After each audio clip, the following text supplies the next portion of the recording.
Yes, please. Yeah, sure. That would be nice. Thank you so much. Yeah, I don't want to go too long because I think it'll be more interesting of interaction, especially with Southeast Asian, partners and friends down there, to see the different ways in which we sort of view the United States and China.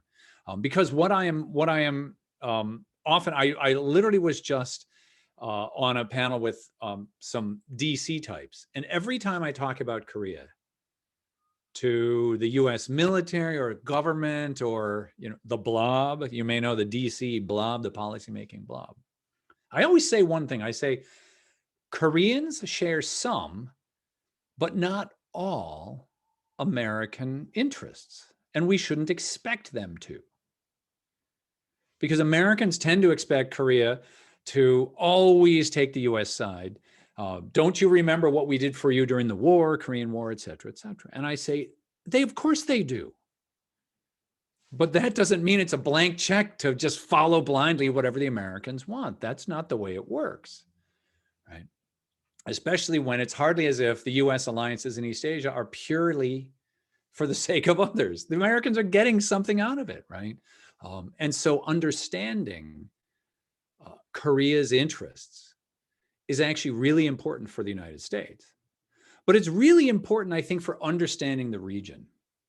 Because Korea is one of those countries that really is in the middle of China and the United States.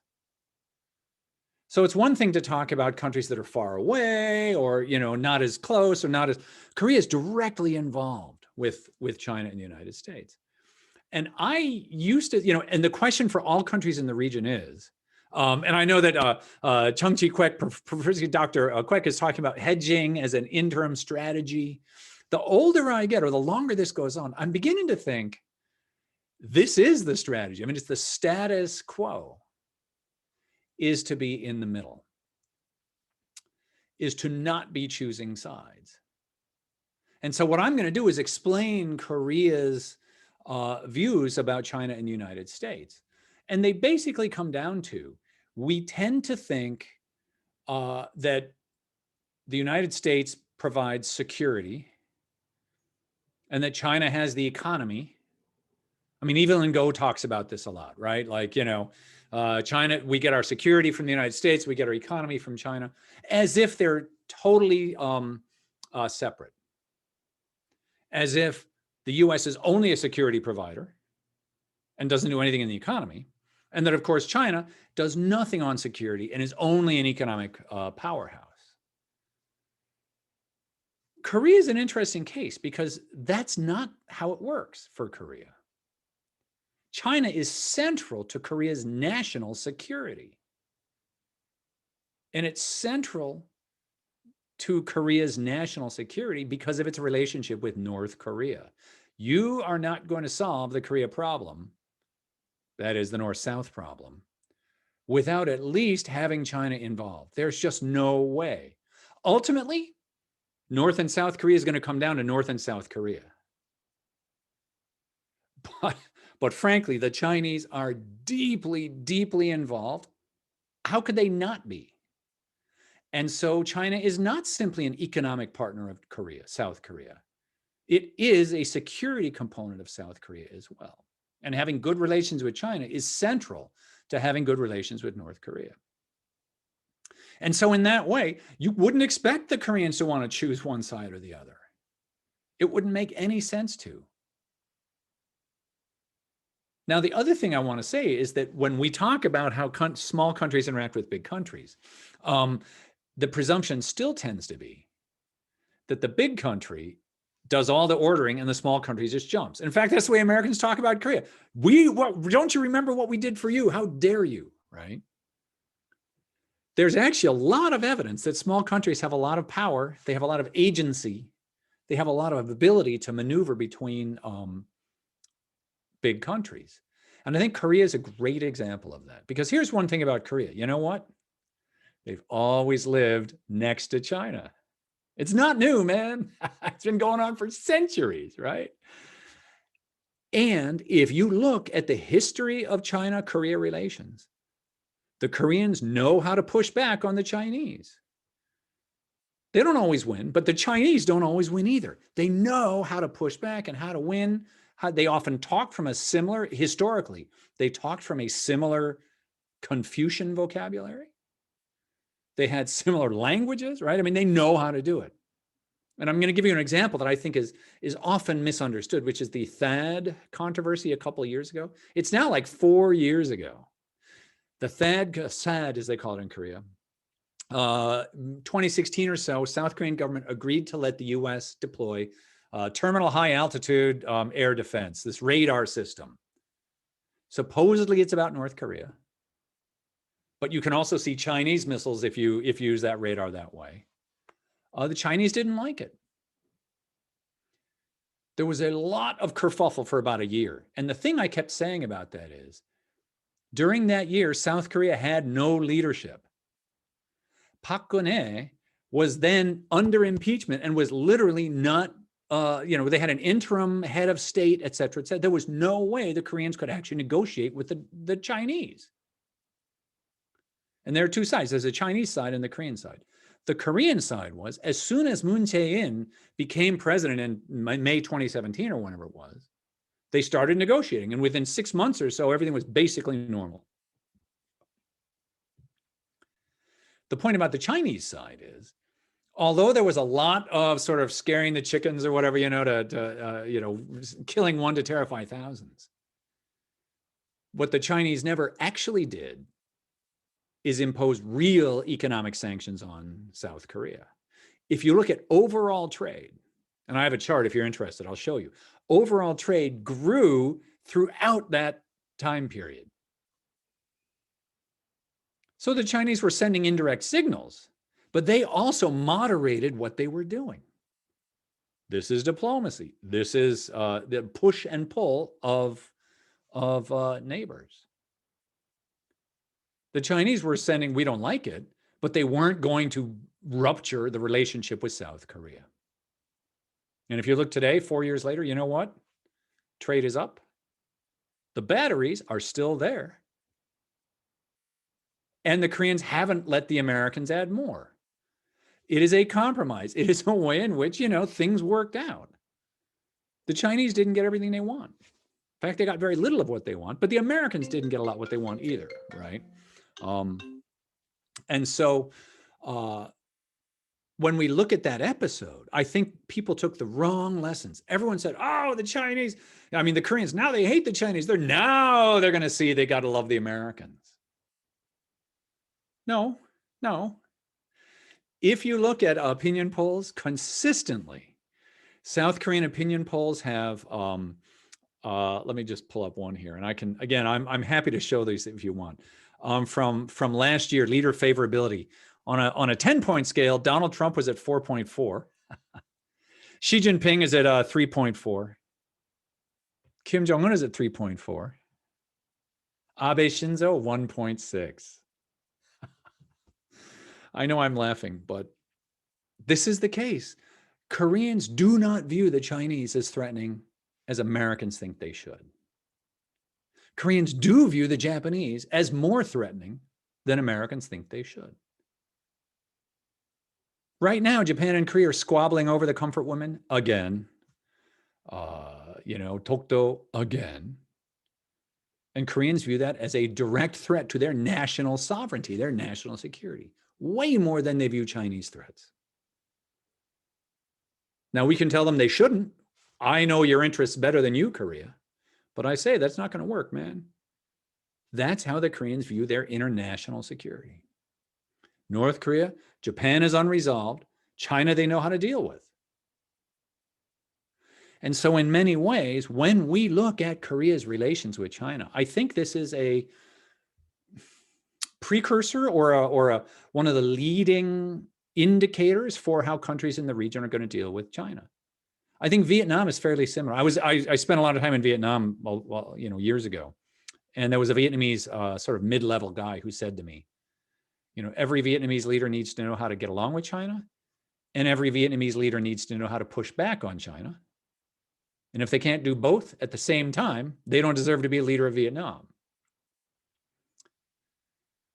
So what I see in the region is much more diplomacy much more a sorting out of relationships and a search for how we are going to get along in a sort of status quo nature. I don't see it going to swing towards total containment or necessarily total Chinese hegemony. Those aren't the options. That's not going to happen.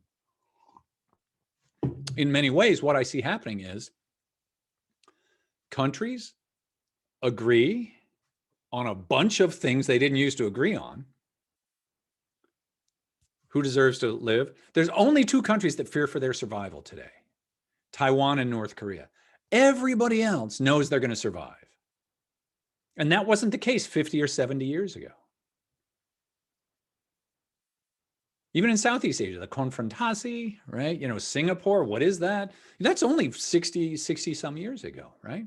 Vietnam War, Korean War, Japanese imperialism, if we go back farther, right? European imperialism, it wasn't clear who got to live and who didn't. Now it's obvious. Those countries don't fear for their survival, so they're not behaving as if they did. Korea's not worried about a Chinese invasion. Let me give you one more example, and then I'll move on to some conclusion, right? And I'd rather interact than just me talk. Two superpowers intervened on the Korean Peninsula during the Korean War, sent troops there, hundreds of thousands of troops. One country, within 5 years, one country had put all its troops back. Another country still has bases everywhere. Right? We tend to forget the Chinese could have stayed. Of course they could have stayed, but they didn't. They're like, and in 1592, the Chinese sent troops to fight Hideyoshi's Japanese invasion, and then they left, right? They're like, that's not our country, man. Good luck with Korea. And when I talk about, when people say, is China going to take over North Korea or something like that, I say, you know what? North Korea is not a prize. It's not like people want to own it. No, that's not it's not a nice place, right? Everybody knows that North and South Korea are basically Korean. So both Koreas don't really have Chinese national security fears the way we think they should. It's really more a question what the US wants. And in this, I'll sort of move to a conclusion, which is I think the United States is in the process of really a major potential trend. We are certainly at least rethinking what we want. The consensus over the last 70 years has been, we're the hegemon, we're the leader, we're number one, we need to step in. That still is basically the Biden approach. It's going to be very much a very mainstream Democrat, Republican, basically agreed American leadership, American hegemony. But it's also not clear that we're going to be able to do that, or that we should do that, or that other countries want us to do what they did 50 years ago. It's not clear at all. American foreign policy in the region is built on a sort of 1940s military containment policy and a bunch of 1950s treaties about where we should be and what we should be doing. And I'm not sure that that's in America's best interest. I'm not even sure that we can. I'm not even sure that we can anymore. When I look at the challenges that face the United States, they're much more internal. And so I'm going to close by this, where I think in many ways, when I see what's going on for Korea, for China, or the United States, I see internal challenges as much more important than external challenges. We talk about China, right? I mean, sure, maybe they have global aspirations. What I see a lot of China is managing a massive billion-person population, economics, a bunch of repressive measures, climate, environment. Korea has a whole bunch of issues, which I'm happy to talk about. And obviously, look at what's happening in the United States. From Capitol riots by a bunch of domestic terrorists to income inequality to huge racial problems we have not addressed. If we don't get those in order, it doesn't matter what we want, because we're going to take ourselves out of the great power game. And the example I'm going to close everything with is Japan, and then I'll close with one comment about Korea. some of you might be old enough. Most of you don't look, at least, most of you are not old enough to remember that in the 1980s or 90s, unwaveringly, Americans thought Japan was the closest peer competitor to the United States. Movies like Rising Sun with Sean Connery, right? We thought Japan was this economic superpower that was going to be better and bigger and more sophisticated than the United States. 30 years later, nobody thinks that. I tell my students that, and they're like, what, Japan? No, not Japan, right? I'm like, yes, Japan. Why? Why is Japan no longer a great power player, a major power, It's not because they fought a war. It's not because somebody knocked them down. There was no power transition. Japan's economy collapsed in the 90s, and they have a lost generation of foregone income. They just never fixed their economy. Japan is no longer in the conversation because of internal issues, not external. And I think in many ways, the way that Korea is looking at both China and the United States is, we know we have to live with both. We know how to live with both. It's not easy. Nobody said it was going to be easy. But that's why we have diplomats, and that's why we have leaders. And so I see a very different type of region where the longer this goes, the longer I'm thinking, it could be called hedging. I think it's just sort of status quo. We're going to be in the middle, man. Right? Countries are going to have to learn to get along with both. And as I say, nobody's moving away from China. It's not like the Koreans are going to pick up and move somewhere else. We're going to move to Europe, right? They're stuck, man. They have to figure out a way to live together. And I see countries moving forward trying to do that. And so in that sense, I'll conclude by just saying, I think the region is a little more stable. I think the region is much more about business than it is about war. And that wasn't the case 100 years ago.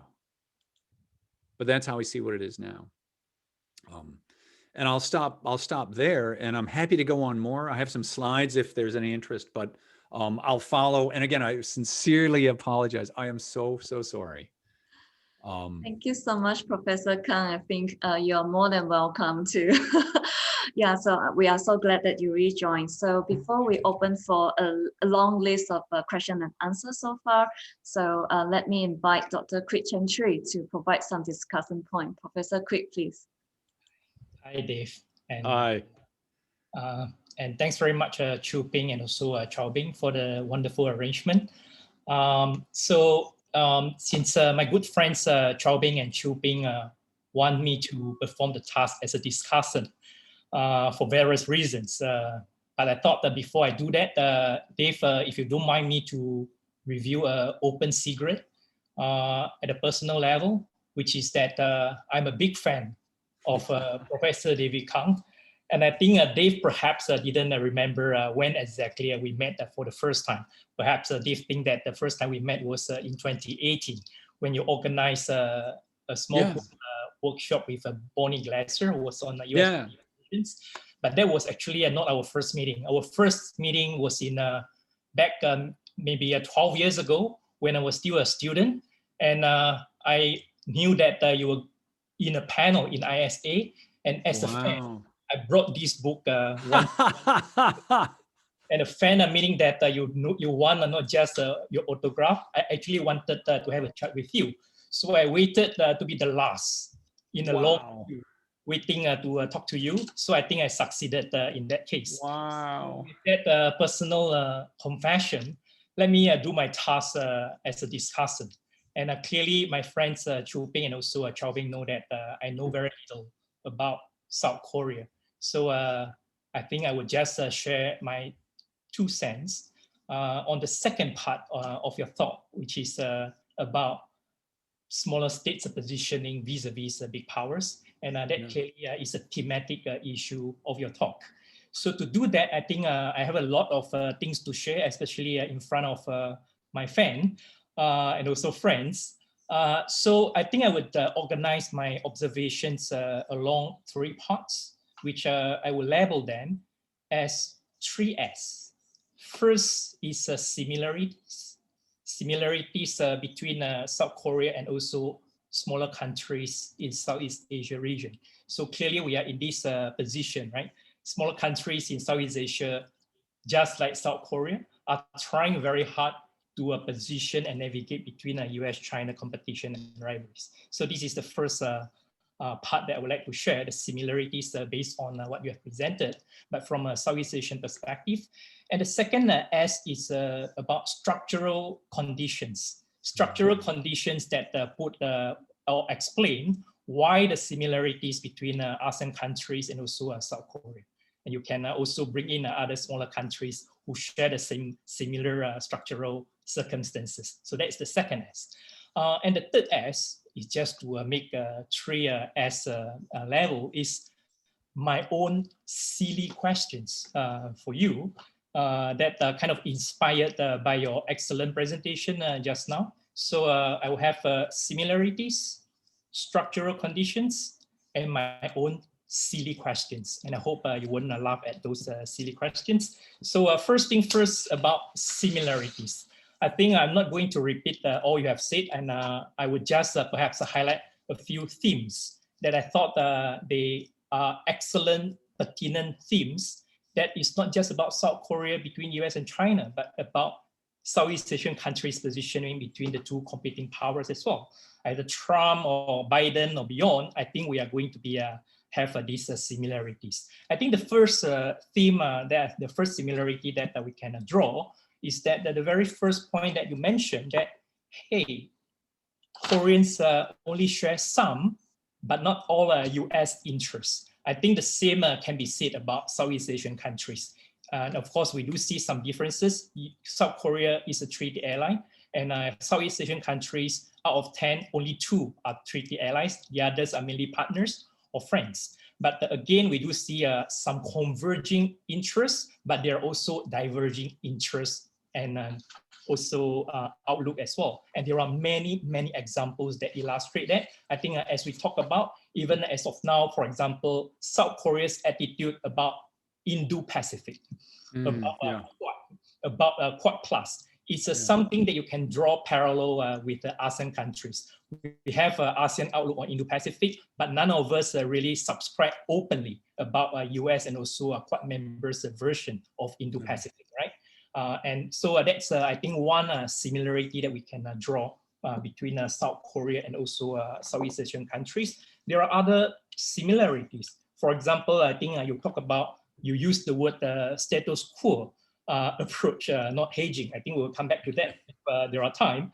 But we generally, we all smaller countries in Southeast Asia, we just like South Korea, we subscribe to status quo for stability, but also there are some logics, external, internal logics that why we prefer some status quo. Status quo in the sense that we embrace US power and presence. We want to leverage that for many reasons. One of those reasons is to constrain China's assertiveness, yes, but we draw a clear line that only constrain China, but not contain China. So that again, it's a very similar between South Korea and also smaller countries in Southeast Asia. And you also earlier on talk about the usual binary that scholars in IR draw. Like when it comes to economics, it's about China, and then when it comes to security, it's about United States. But although indirectly, I think you actually disagree the simple dichotomy, which I also agree. I think smaller countries see much more complex than that. It's not so a simple division. You quoted the example of South Korea is more worried about DPRK issue. And because of DPRK issue, China is a big part of the solution, right? Yeah. So because of that, it's very difficult, if not impossible, for South Korea to have a very simple choosing one side over the other. The same can be said about Southeast Asian countries. South China Sea, big issue, but South China Sea is not the only issue, and not the only one. Yeah, there's an issue for many ASEAN countries, including perhaps some Cayman countries. And then there are so many similarities, but let me just choose one more, and then perhaps I can move on to the second and also the third part, which I hope to be much brief in comparison with the first part. I think other reasons that you mentioned really is about the China's action play a part as well. It's a factor, right? And China's action is not like a very simple, straightforward, or one-way district of just about cohesiveness, about assertiveness. China plays some diplomacy as well. It's about two-pronged approach, right? Putting pressure on South Korea over TAT, putting pressure on Southeast Asia countries on South China Sea, so on and so forth. But there are some diplomacy at play, some formal, some informal, some at the forefront, some behind the scene, closed door. I think the COVID era pandemic, we see this recurring theme of China is also playing a mixed approach. It's not just other countries, but Southeast Asia, China also play a mixed approach for stick and also carrots at the same time repeatedly vis-a-vis the neighboring smaller countries. And this is not just about South Korea, but I think ASEAN countries see the same thing, which brings me to the second S, which is about structural conditions. There are many structural conditions, but your excellent presentation highlighted quite a few, which I completely agree. I think it's about power, right? Power gap. And secondly, another P is about proximity. So, from a South Korean perspective, China will be here forever. And the same can be said for all ASEAN countries. You quoted the example of Vietnam, but even here in Malaysia, we see the same thing with China's growing power projection. I don't think the kind of so-called relative distance mean that much. So China is powerful, it's a proximate power, and these structural conditions will certainly constrain smaller countries' positioning. And there are clearly another structural condition, which is uncertainty. And things are uncertain, especially between the US and China. We do not want a situation where when we increase our eggs in the US basket, suddenly there will be another Trump-like leader who is going to skip our meetings, ASEAN meetings. They are going to scrap whatever this agreement that we have spent years to reach, right? TPP, for example. So even though Biden is back, we all cheer American is back. But down in our heart, we would also ask, will this time be different? How soon and in what form? There will be some uncertain scenarios again. So that brings me to the final issue, the final S, some silly questions. So in light of what we have mentioned, similarities and also structural conditions, I wonder if I can ask a few questions. I'm sure others in the audience have a lot more to ask, but my own first silly question would be, I think also bearing in mind your recent IO article about hierarchy and also hegemony, and also your good friend Victor Chia's article on the Decoupled Alliance. So my first question is, and applying your status quo approach adopted by smaller countries by South Korea, I think big powers, US and China, clearly would want to push the envelope, put pressure that they hope to change your or our status quo. So one example would be the emerging dynamics of Quad Plus. So my question for you would be whether, for how long, and at what expense, you think South Korea will be able to stick to the status quo power approach of not joining or associating with the Quad and Quad Plus. So that's my first question. And the second and also the last question, then I would shut up, would be about the so-called network security arrangement and where South Korea will be under or during a Biden administration. Because I think you will recall that just 1 week before Biden's inauguration, Kuik and also Rush Doshi published an article in Foreign Affairs, and there are some new elements. But one of the new elements that I thought is very, very interesting, and given their policy background, is that they argue that instead of forming or forging a grand alliance or coalition to solve all issues, US should pursue multiple arrangement, multiple partnership, meaning that depending on the issue, on security, economic, pandemic, or other issues, US should form different circles of ad hoc arrangements, some allies, some are partners, in order to fulfill the preferences. They didn't use the word, but that's what they mean, to use the different expectation of smaller countries in the region. For example, the so-called coalition of democracy won't really work in, for example, attracting ASEAN countries to support. Vietnam would say that, don't count me in, right? For various reasons. So what do you think South Korea would fit itself into this kind of multi-layered coalition under Biden administration? I will stop here. Thanks very much, Dave, and thank you, everybody. Thank you. That was great. I mean, should I take a moment yes, and answer? please. So we now welcome David Kang to respond to the discussion point raised by Professor Kuik. Please go ahead. Okay, no, thanks. And it's really great to see you. I don't remember the 12 years ago, but I hope I was nice. But thanks, those are really good comments. And I always learn from everything I read that you write as well, because it's so nuanced and so subtle.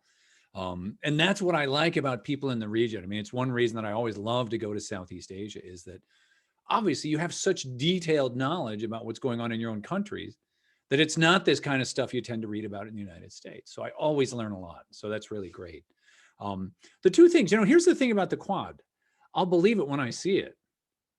There's all this talk about a Quad, right? That is aspirational on the American side. The biggest limit on the Quad, of course, is India. And I'm no India expert, but I remember when Pompeo went out there about whatever it was, sometime in the last year, and he got a very cold shoulder from the Indians about this whole Quad thing. They don't want to be a sort of American totem or something like that. The Indians clearly don't, right? So are we really, even if India's in, I've never understood the idea of a Quad, meaning the most distant countries, Japan, peripheral, Australia, peripheral, India, peripheral, right? You start by conceding everything else.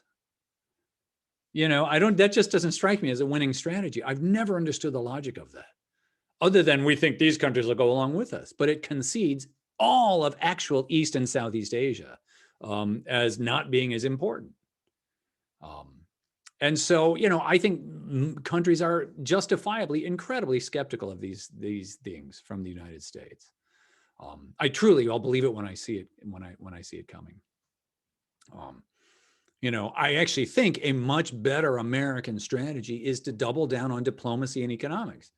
And I don't know Rush Doshi very well, but I've met him a bunch of times in DC, and I like that idea of being a little less formal. Americans are all about the treaty alliances and stuff like that, but the networks really strikes me as a little more of a nuanced way to go about interacting with East Asia. As long as it isn't, again, the coalition of democracies and things like that. It's some of the stuff seems so almost consciously off-putting. Like, why are we even calling that? Like, it seems like it's intended to insult everyone else. So I will believe it when I see that as well. I do think that the Biden administration is going back to a much more conventional American liberal hegemony. If nothing else, at least it's fairly predictable, I think, how they will behave. It'll be much more professional and well thought out. I was just asked in the other meeting about, Trump meeting Kim Jong-un, and I'm all in favor of diplomacy, as you know. But I'm in favor of diplomacy that's been well thought out and planned out. And the Trump administration was not good at that. And so I hope the Biden administration does a better job, but it's going to be very conventional American policy. And we'll see, can it actually update for the 21st century? I mean, I really wonder about that.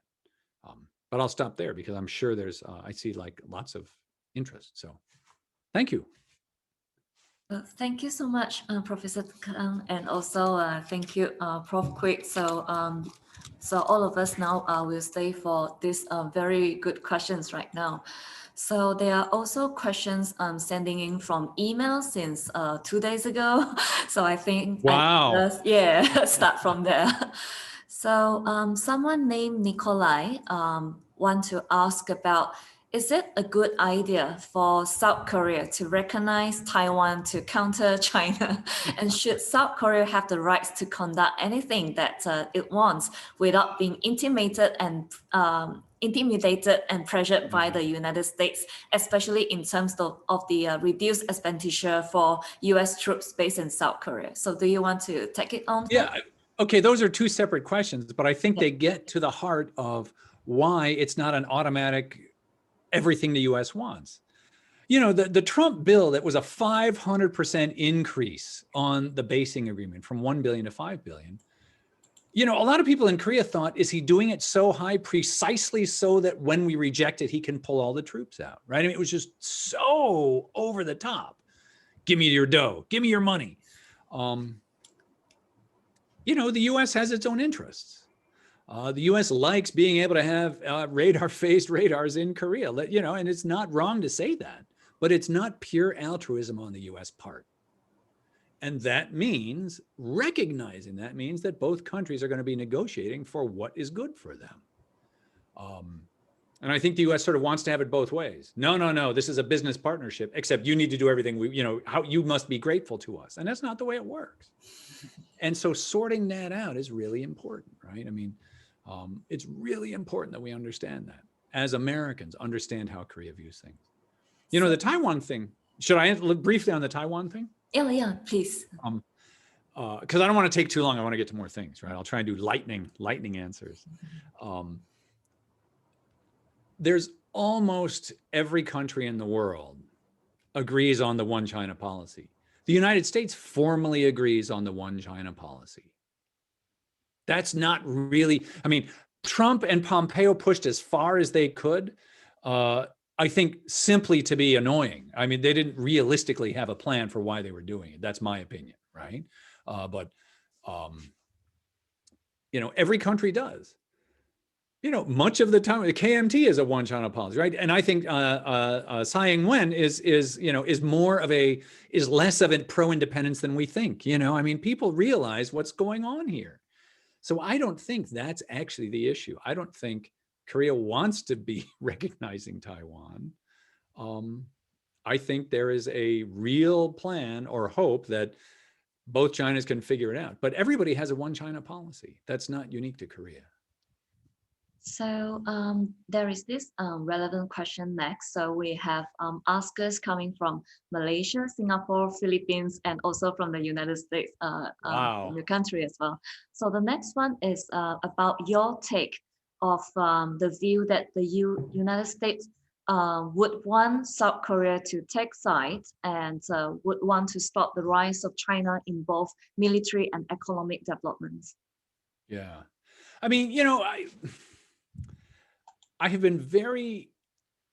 has been very interesting watching the, you know, the DC blob, right? You know, like the DC policymaking establishment over the last 3 or 4 years, almost totally switch from a engage China to its, we tried, it failed, we got to contain them.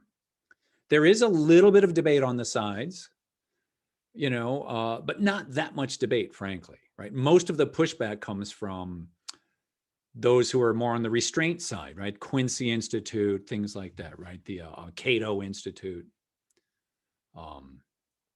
Most are like, you know, China's a threat. We got to push back. You know, and in that sense, you know, the question is really, do these other countries really expect to contain China?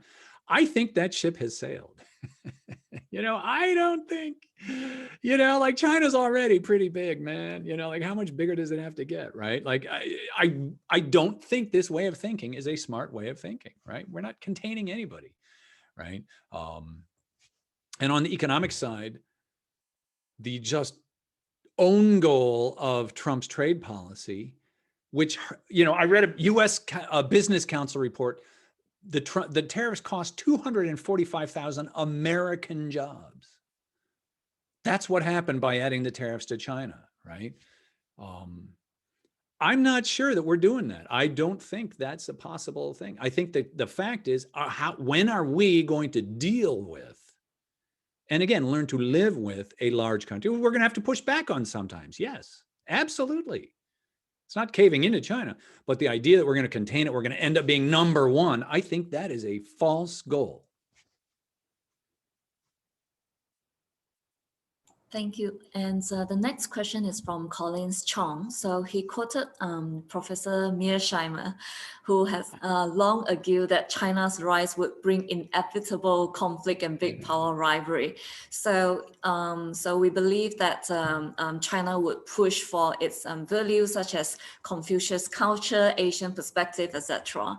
So all states would choose security as the paramount survival factor over economic prosperity. So what is your view on this? And if you disagree, what are your arguments?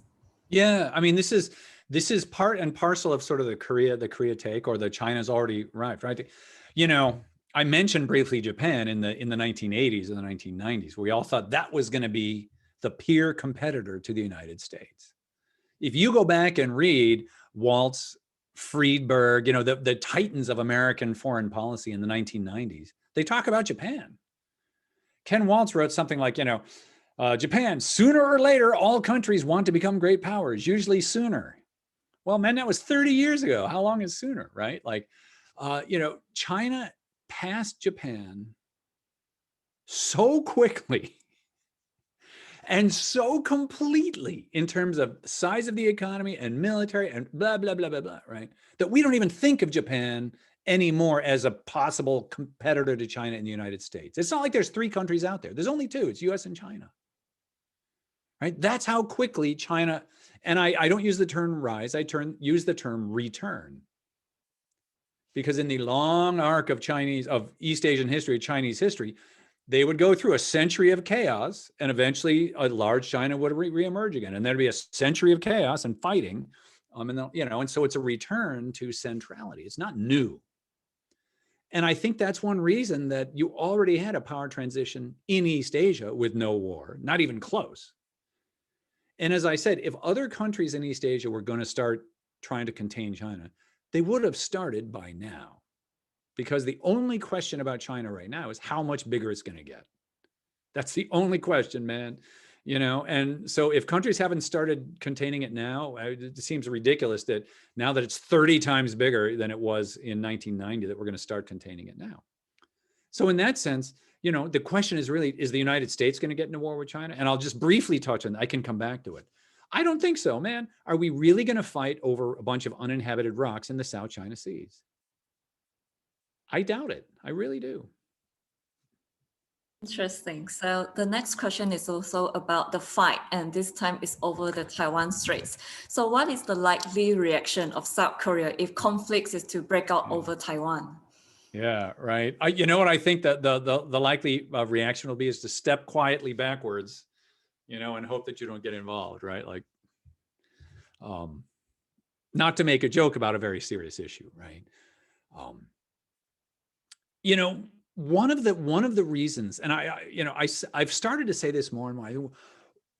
I've done 50, 30 seminars in the last 3 or 4 years about great power competition and what might happen. There is a bias in these things about US, China, where could work, for us to think of worst case scenarios and then play them out like 4 or 5 steps. So if this happens and that happens and Huawei does this and they blah, blah, blah, and then we could have war in 2050 or something like that. I get it. There is a bias towards thinking about worst case scenarios and everything. And sure, we should think about it. But the bias in there means that we don't tend to put as much time thinking about what are the ways to avoid that and how are we going to get around it. And so the thing about like war in the Taiwan Straits is, yeah, it's a possibility. The way I view it is war in the Taiwan Straits is less likely now than it was in the 1950s when they were actively shelling each other. And that's where I think countries are trying to focus, right? Like, how are we going to make sure that this doesn't continue? You know, I have some other thoughts on China, Taiwan, but I mean, that's basically my point right now is I think China changed from containing Taiwan towards embracing it economically. And again, I would say that game is over, actually. If the Chinese, as long as they're not stupid, they'll say economically, Taiwan is so tied into mainland China now, it doesn't really matter. We can just wait. Interesting. So the next one's Fong Tian Yong. So he quoted Kishore Mahbubani from Singapore, who mentioned that the yellow peril propaganda by the United States. So how does that affect Korean and also the Chinese diaspora, perhaps in general? Can you read that again? I couldn't find that on there. Oops, So it's actually the second question from the Q&A. So I actually don't really understand, but he somehow quoted Professor Kishore Mahbubani from Singapore, a former career diplomat. So yellow peril propagated by the United States that include Korean. The yellow peril. Yeah. Yeah, okay. I still don't see it. But that's okay. You know what's interesting? I hope I'm not being too provocative. Well, actually, I hope I am. I hope I give you guys something to think about. At least I'm not boring, right? But I don't want to, I'm not just saying this to be provocative, but I mean, you know, when you think about these kinds of things, there is possibly a racial component in the way the US thinks about it. We certainly had, I'm from California, man. I'm living here right now. In the 1880s, you know, there was the the Chinese Exclusion Acts, which meant everybody, you know, it meant all Asians. They didn't differentiate. And, you know, these kinds of things come and go. It's hard to separate out those kinds of questions from larger questions, which are simply, America knows much more about Europe than we do about Asia. To this day, we are having debates in the policymaking community about, do you have to know Chinese in order to be able to, you know, write or you know, study China? And many people are saying, I don't need it. I can rely on translators, right? The distance to understand East Asian countries is so much greater than it is the distance to understand European countries. And a lot of that is not racism or anything else. It is simply the fact that the history, let me give you an example. The history we know is like Robin Hood and, you know, and I don't know, Sparta, right? We know they're in our movies. They're not Mulan. You know, like Mulan is it, you know, that we don't know Asian history, culture, philosophy, Buddhism, etc. You know, we don't know Lunar New Year and stuff like that. So I think the gap is so much farther for Americans to go. And many people try very hard, but it's just that much harder to understand. Yeah, thanks so much. And next, I would like to highlight a question from our fellow academics, my colleague in the same department, Dr. Sharifa Munira Alatas. So, so she mentioned that there is a mounting pressure on ASEAN to choose side, overtly or subtly. So among the Southeast Asian decision makers and commentators, they of course have this dilemma. So how is this conceptualized, the reality of geopolitics here, in your opinion? Because you are based in the United States, and a lot of us who are trained in the IR discipline, we receive our education from the Western countries. Yeah. So what do you think about the Asian theorizing of international relations and your thought about the decolonial movement in IR theorizing? Yeah. You know, I mean, I have found that thread, and I'm going to pull that thread as long as I can, right? Because I have written more and more about the Eurocentric roots of our profession. And it's true, it's all Sparta and Thucydides and, you know, Westphalia. And it is interesting, literally on the last panel, I was saying, I would love to do, and I haven't gotten around to doing this yet, and this is a free idea if somebody else wants to do it, right? I want to assemble like 100 or 200 syllabi from around East Asia for undergrads. Like, what do you guys teach your students? Is it Thucydides and Sparta and Mearsheimer? Especially if it's in the native language, right? You know, because many universities now are switching to English only. This is hegemony, man. This is hegemony. This is what it is, right? I would love to see how that squares with the history that you know and that everybody watches on TV, and the historical dramas in Korea are not about Thucydides, they're about Joseon kings and stuff, right? We know there's another history. And how do we make sense out of that as scholars, to take the reality of East Asia and not simply be, oh, it's different, but to explain why and systematically? That's not an easy task, right? But that is implicated in language and power and money and everything else. It's there, right? As I tell my grad students, it is not fair, because they're almost all from around East Asia. It is not fair that for you to be at the height of our profession, you must learn English. But that for people who don't speak a word of Chinese, they can be at the height of our profession and publish about China or Korea. It's not fair. It's not. But that's the reality. I don't know if that answered it. I think, yeah, there is some, we can debate this for a longer time, but I'm very interested. Please do contact us if you want to assemble this research team on studying about our syllabus. Guilty as charged, I do teach my students about Mearsheimer, but I also provoke them to think, do you think what he said is right? So okay, yeah. I thought about that. So coming back to one of the questions by Lei Hang Cheng. So with the comeback of US international leadership under Biden, so the decision to go back to Paris Agreement, so what can we expect from the role of the United States in Southeast Asia region, and how do you view the Chinese influence expansion in this region? So would it eventually lead to a clash? Yeah. You know, I think rejoining Paris Climate Accord is incredibly important, right? Good for Biden.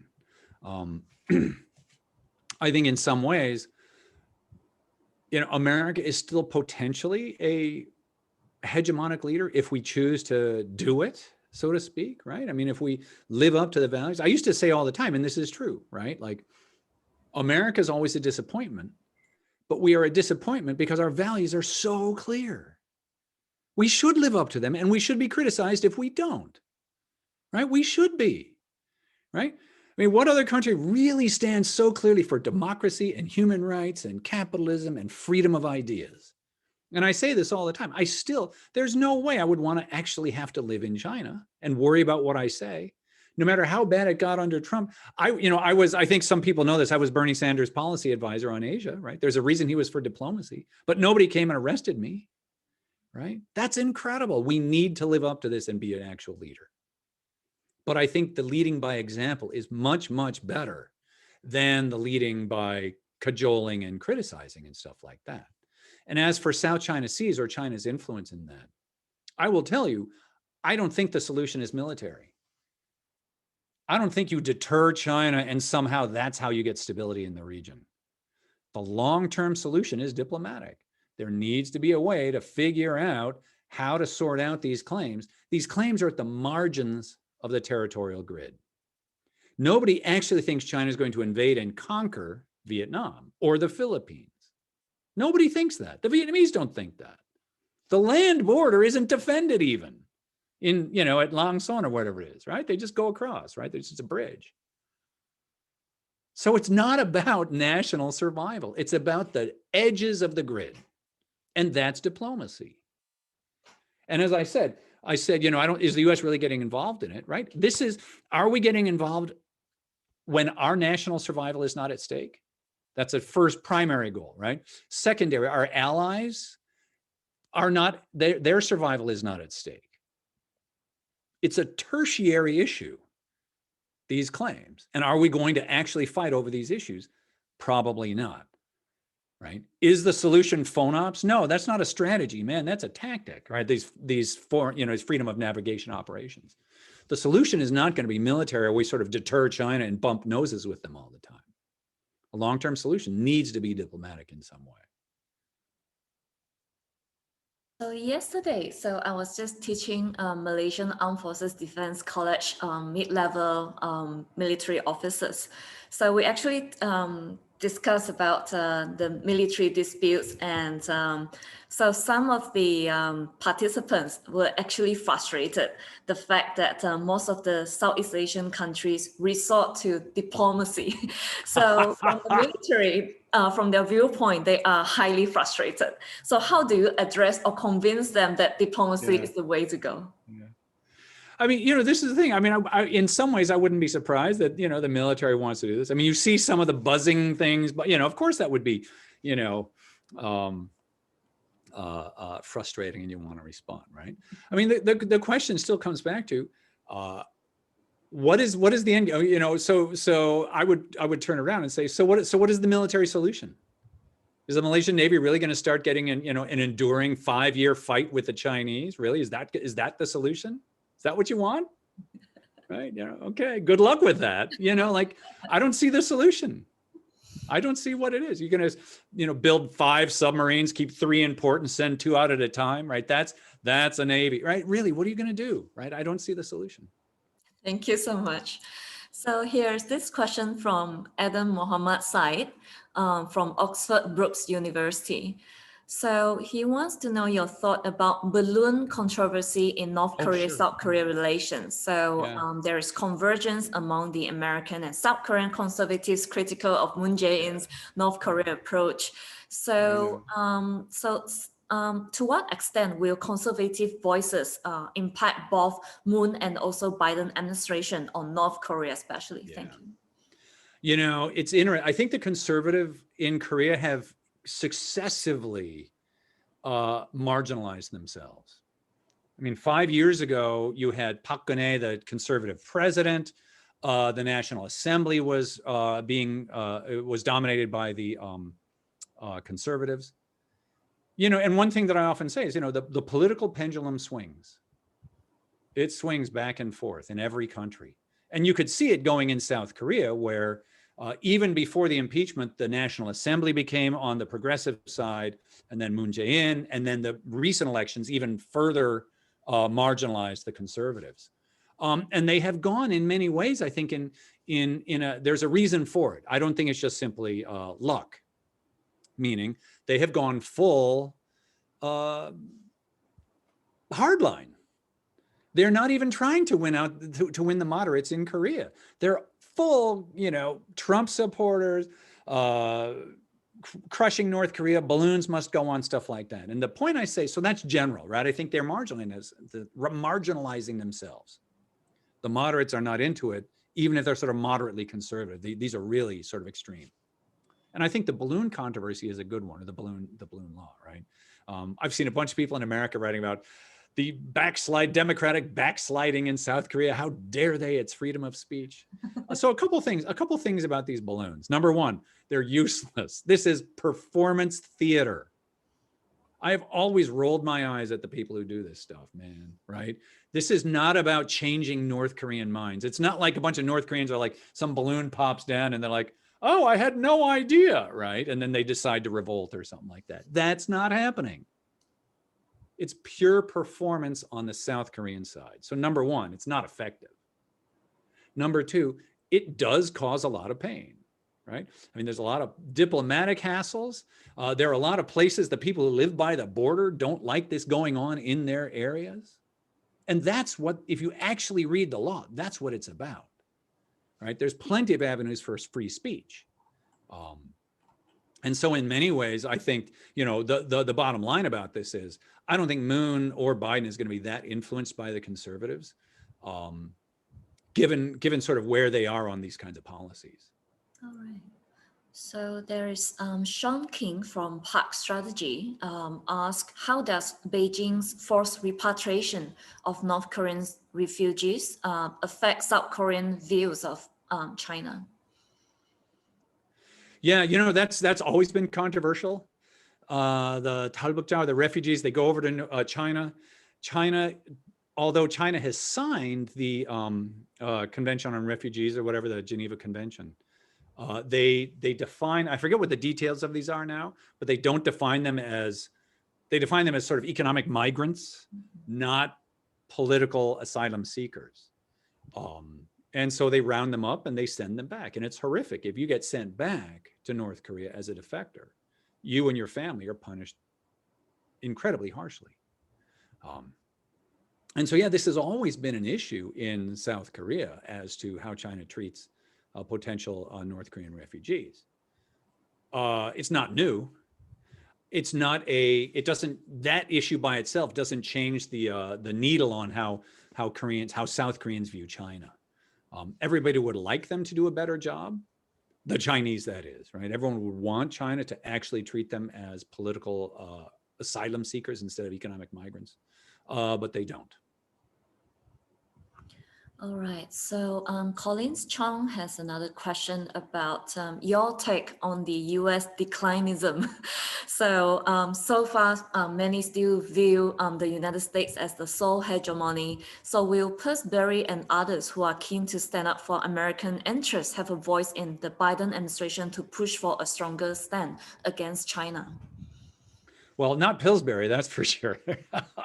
He was marginal anyway. The only guy that would, really listen to him is Trump.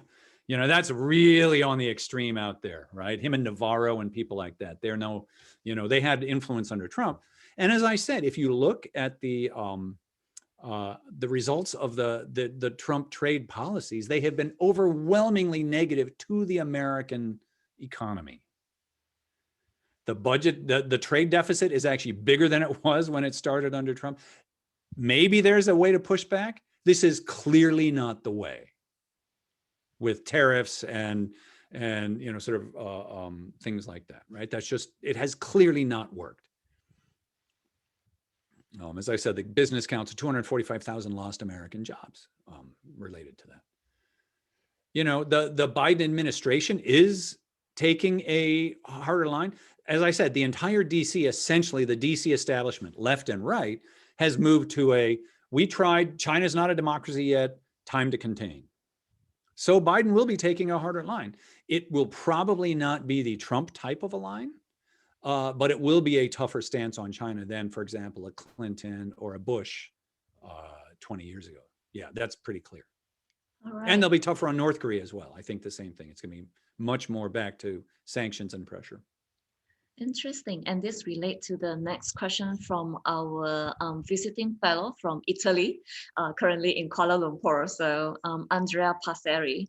So do you subscribe to the orthodox narrative that China is increasing assertive in the region since the start of Xi Jinping's leadership? So this is a topic of debate here in Southeast Asia as well. So whether China is a revisionist power or not. Yeah. I see a lot of evidence on both sides. I certainly think the overall narrative that China was playing really nice before and now they're getting pushy is overblown. That's way too simplistic. And I'll give you an example. From what I understand, China and Taiwan make the same identical claims in the South China Seas. And both of those claims were made 60 or whatever some years ago. It's not like China didn't have those claims. And then in 2008 or whenever Xi Jinping rips off his mask and he's like, give me that. No, they've always made those claims. You know what? The Philippines and Vietnam have always made those. I think, what was it, the Philippines in 1974 were the first one to put a airfield on, like Calayan or whatever it was called, or maybe it was Vietnam or something like that, right? I forget the details. But other countries have been building, reclaiming land and building airstrips for 50 years. None of this is new. Evidence of China's increasing ambitions would be if they had this and then they said, we want this plus that. But I don't see that happening. I think the claims are the same. They might be pushing a little harder here or there. And in the context of a China, for example, and I'll use Vietnam as an example, they did negotiate the land border and they negotiated Haiphong, as a Haiphong Bay, which was really difficult because you actually have fishing there and you have boats and you have land and you have a French agreement over that from 1800 that you had to figure out. And Vietnam and China negotiated that and they negotiated the land border. So in some ways, they've resolved them. There are less issues on the table now than there were 50 years ago. So, I mean, yeah, it's not great. It's not great. No, it's not. But I'm not sure how much greater the claims are. So I think with your point just now, I want to, so just promote your book on American strategy and East Asian security. I enjoy this book tremendously. Oh, thank you. That's an English language book you can assign. Yeah, that one that's you can right. So I think I want to relate what you have shared just now and the question back to what Professor Kuik Cheng-Chwee has mentioned about the two-pronged strategy that the China is adopting. So on one hand, you have this assertiveness, and on the other, the diplomatic, the former front. So given the proximity, so I often shared one of the webinar that I had with one of the US think tank. So when I was asked to explain why Malaysia adopt this strategy, not pushing too hard on China, so I said that we would like to maintain neutrality. So what I got questioned by the American participant is that by choosing neutrality, you are choosing China. So what is your reaction on that? Really? I thought neutrality meant you weren't choosing China, right? Oh, Americans, man, you know, either you love us or you're dead to me. That's, you know, like, what is that? You know, like, that's interesting, right?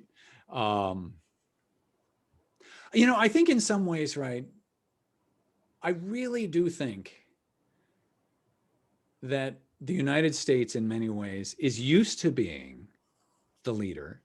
And I get that this is something where increasingly, if there are other alternatives out there, even if it's clear that most people would prefer the United States, I mean, there isn't a whole big rush to being China's buddy.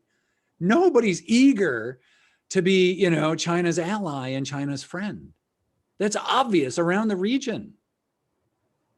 As sanguine as I am, as non-worried as I am about China, it's clear that nobody really wants to be China's friend. They're not alluring a lot of countries, you know, through their social values and their, you know, their wonderful culture. That's just not happening. You know, in a lot of ways, the United States, if we were a little more secure, we would be understanding that there's so many more avenues for American influence. And I'd prefer to use the word influence or relationships than leadership. Americans talk a lot about leadership. I don't hear a lot of East Asians calling for American leadership. You know, they want attention, they want diplomacy. You know, I think, you know, a little more, in that book, I called it a minimalist strategy. I think we don't need to press on everything. And we certainly don't need to lead with our chin, with our military on everything.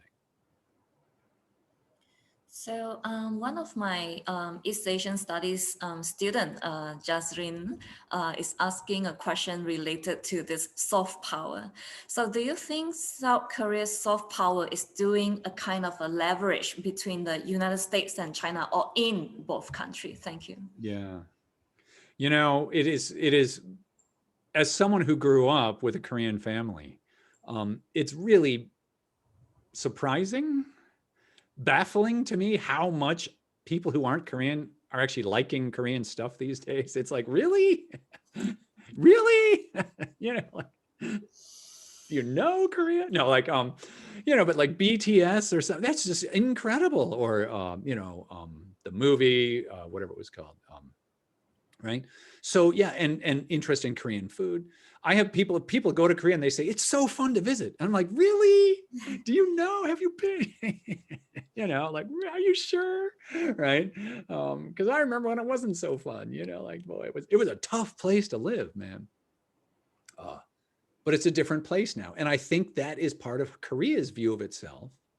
And Korea is starting to play a different role than it was. It'll never be a great power the way that China and the United States are. I don't think it expects to be, but it can play a role that is sort of independent and sort of moves between them in cultural ways and in economic ways. I think, you know, with good diplomacy, that they can clearly do that. All right. So another participant asked about South Korea's technology power. So in this era of fourth industrial revolution, so certainly, and with COVID-19 as well, technological advantage is the the central, playing the central attention right now. So what would be the prospect for China, Japan, South Korea free trade area to be materialized? Man, they've been talking about that for decades, right? Decades. I mean, RCEP is a nice step in the right direction, you know, the Regional Comprehensive Economic Partnership. It's a sort of low level, you know, it's not really high quality type of agreement, but in many ways, any types of agreements are better than none. But a free trade area, I think, is a long, long way away. And that has nothing to do, I think, with geopolitics. I think that has everything to do with vested business interests, agriculture, high tech. I mean, there are real issues there between the various players. You know, and I think Korea invests heavily in it, is doing a good job. But this is not something where they're going to be freely trading back and forth anytime soon. Okay. So we have our own Malaysian currently at the Asia Society in New York, Elina Noor. So she asked about, can the US accept being in the second place, especially if it's to China?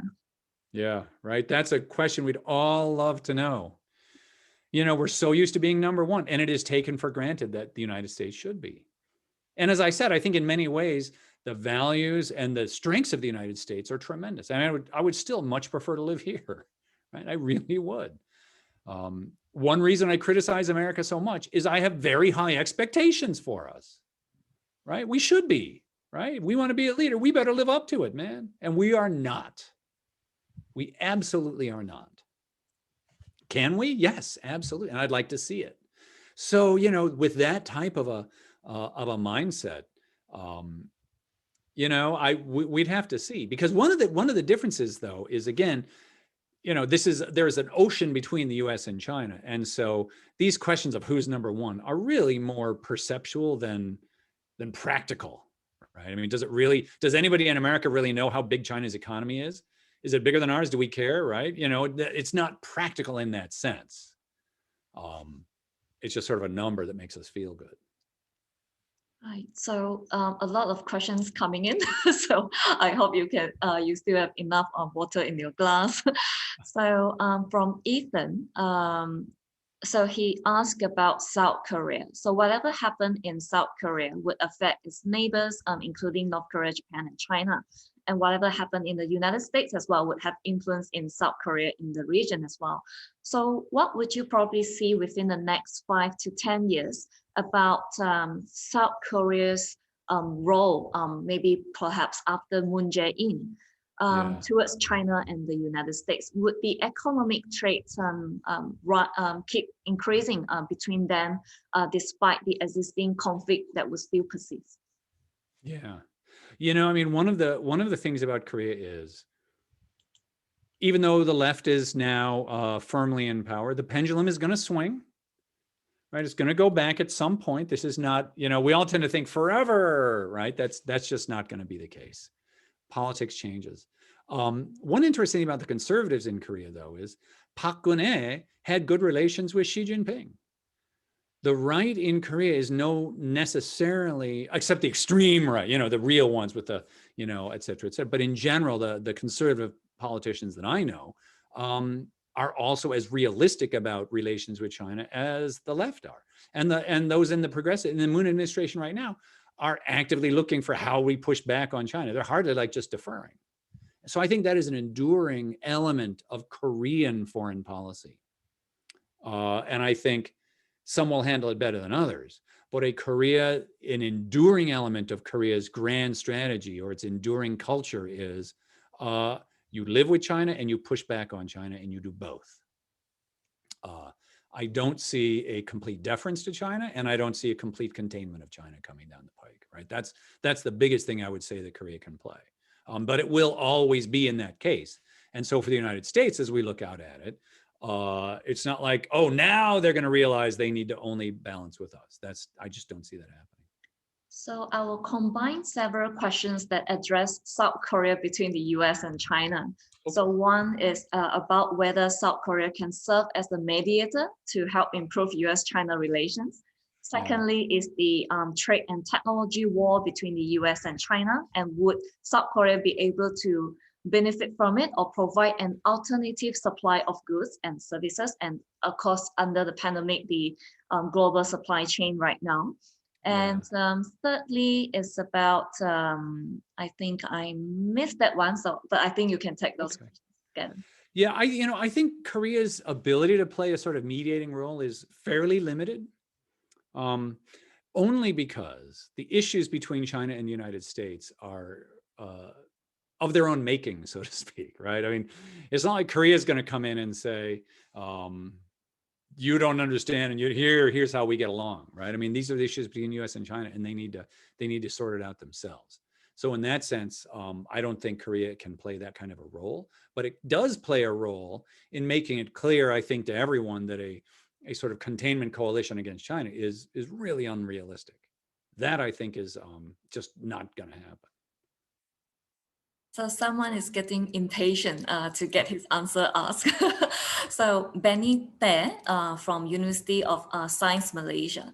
So what is your view about Quad in constraining China? So this is in relation to the Quad Plus that we have discussed beforehand. Yeah, that Professor Kuik mentioned. Yeah, I don't think it's very useful, right? I mean, like I said, first of all, it's just an idea at this point. And I think we all need to remember that, right? That there is no Quad. The Indians are incredibly skeptical about it. The rest of them are sort of talking about it, but a Japan, Australia, India thing with the United States doesn't contain a whole lot of China. In fact, I think it concedes most of the area to China, right? And then if you're going to say this is the real thing, and then we're going to hope that Malaysia or Korea joins, that's not a recipe for a very successful strategy, if you ask me. I just don't see it happening. And how about the middle power coalition, like between South Korea, Australia, Japan, and possibly ASEAN, to avoid the option of have to choose side? Yeah, I mean, and I'm not saying this just because you guys are part of ASEAN, but I think ASEAN is much more central than we think. ASEAN has a role to play that is much more important. The middle powers in the region are the ones that are able to, if you all agree, pushing back on China works. But you all have to agree, right? One of the reasons China can get away with pushing here and there is it's not clear what the norms are and what the values are. And let me give you one example, right? The reclaiming of land in the South China Seas, right? When Vietnam and the Philippines are doing it too, it's a little hard to say that China shouldn't do it more, right? That's not the same as we don't do it and you shouldn't either. So I think the middle powers have a real role if they agree together. And in fact, I have a former grad student of mine, he's a professor now at Yale NUS, Chin Hao Huang, has done some work on ASEAN and shown that when ASEAN actually agrees, China tends to back down. And that when ASEAN can't get together, he's got like 20 years of evidence. When they can't get together, then China pushes more. But when they all agree, China tends to go along with it.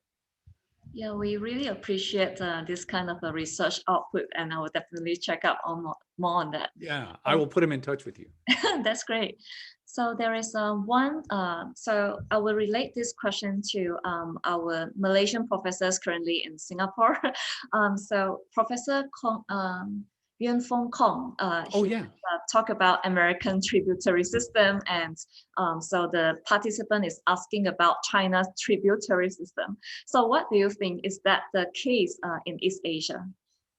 You know, the old tributary system is gone, right? China's old tributary system that's just gone, right? And yeah, the United States in many ways acts to its Latin American countries as a tributary, right? Meaning, if you're a Latin American country, America doesn't really care what you do.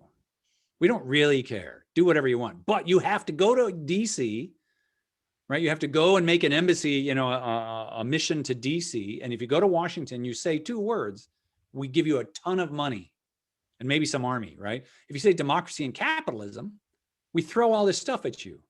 We don't actually care what you're doing back in Latin America. But if you say Marxism and socialism, we send our troops and we beat you up. Right? It's very, very much a very clear hierarchy, very clear rules and expectations, right? Today in East Asia, China does not have that kind of a relationship with anybody. China does not have, because the thing about the tributary system in the past and even today is it's based not just on domination by the top country. The smaller countries knew that they could negotiate and push back on China. And Korea is a great example of that. Time and time again in history, you can find examples when the Koreans pushed back on Chinese aggressiveness or assertiveness and were able to win and get the Chinese to back down. But it was legitimate, and it was followed by both sides. They don't have that now. So that's absent today. Right. So the last part of our 20 plus questions Q&A, thank you so much for taking them on. It's about the strategic consequences. So Collins Chong asked about will Blinken re-strategize American policy against China, whether to continue Trump's rollback or fallback to strategic patience to increase pressure? Will Lloyd Austin expand the FONOP operation and increase the FONOP operation in Taiwan Strait? And last but not least, in regards to the THAAD deployment, so which resulting in the restrictions on the Korean wave spread in China. So do you think China will deteriorate under the Biden administration? We'll see, right? Because as I said, I think, here's what I also know, that the American military branches are all refocusing on China. So the Army is trying to make a case for containing China, like more bases in Guam. You know, every branch is focused on a China threat. That's what militaries do. Good for them, right? The question is really the political deployment of that military focus. And as I said, my sense is that a Biden administration is going to be much more American liberal hegemony. So probably more attention to the diplomatic and economic sides than Trump, or, you know, the economic sides on a sort of positive or engaging side, right? I don't know, will they pull back on the tariffs? I certainly hope they do, because every research I see shows that the actual tariffs that we put in place have been hurting the US economy. What that means, though, for US-China relations is, do they keep up a real attempt to rein in the worst excesses of Chinese taking advantage of the rules, and how they do that? And so I think there, you know, it's not, I don't think there's any move back to a sort of Obama-Bush engagement of China. I think it's going to be much more competitive, but probably a little bit less strident, let's say, than the previous Trump administration. Thank you so much, Professor Kang. So I think there is still some unanswered points raised by Professor Kuik before. So let us invite Professor Kuik Cheng-Chwee and also Dr. Chow-Bing to wrap up today's forum session. So please turn on your camera so we can engage in the final round of discussion about choosing sides. So of course, Professor Kuik Cheng-Chwee is known for his work on hedging. So this, I'm also interested in what Professor Kang has raised about the status quo relations and whether as part of the option of not choosing sides. So let me invite Professor Kuik first to revert to what Professor David Kang has discussed so far. Thanks very much, Chiew-Ping. You are very thoughtful, but I thought to address that issue, we require another seminar, perhaps. Since we have only 2 minutes, let me maybe just make a very quick point. I do think that the word hedging is being dismissed very quickly, very widely, for a lot of reasons that I thought derived primarily out of some misunderstanding of the word. Thinking that hedging means that you are speculating, meaning that you are opportunistic, you are not loyal to your ally or partner, so on and so forth. And my understanding of the term, thanks to David's earlier work and also our good friends, Evelyn and many others, like Jürgen Hacker and all that, is that hedging is actually, you need to go beyond IR discipline, because it's not just IR people who talk about hedging, but rather you see many other disciplines describe about hedging. And if I could see the common denominator across this, how different disciplines approach and discuss about hedging, is that hedging is a human instinctive behavior. So meaning that it's a very human thing. under certain conditions, it's only natural for actors, rational actors to hedge in one way or another. Whether you admit it, whether you actually realize it, that's another story. So hedging is an insurance-seeking behavior under two types of conditions. High uncertainty that Dave and many others have been talking about, and also high stakes, right? So meaning that if you position wrongly between the US and China, for example, then the stakes are very, very high. You're going to pay a big price. And human nature is such that you are under high condition, high uncertainty and high stakes, you will hedge in one way or another. I mean, Dave chose the word status quo, which I have no problem. But the why I prefer to use the word hedging primarily because of I want to link this behavior, state behavior, with human behavior that has been put forward by many other scholars, say in linguistics, in finance, and even agriculture, right? And some would argue that as academic, you are a hedger in one way or another. All of us hedge our stance, right? We would make a stance, and then after that we say, having said that, blah, blah, blah, that is a hedging behavior. Is that status quo? I think so, but there are more to that. I will stop here. Thank you. Thank you, Professor David Kang. It was a fascinating talk, even though the talk was brief, and it was a fascinating discussion with many questions which you tackled all of them. Excellent. Many questions that were asked were questions that I was very much interested also, so I don't really have any further questions to ask. I think it was a very nice discussions. I think you are about, I think in California time is dinner time, so we shouldn't hold back from the dinner too much.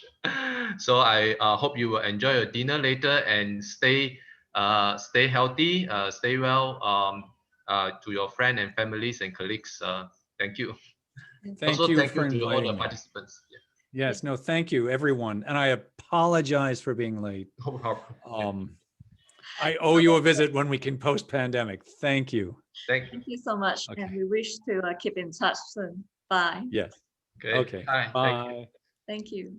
Thank you to all the participants, attendees, and I hope all of you are safe as well. Thank you. Thank you.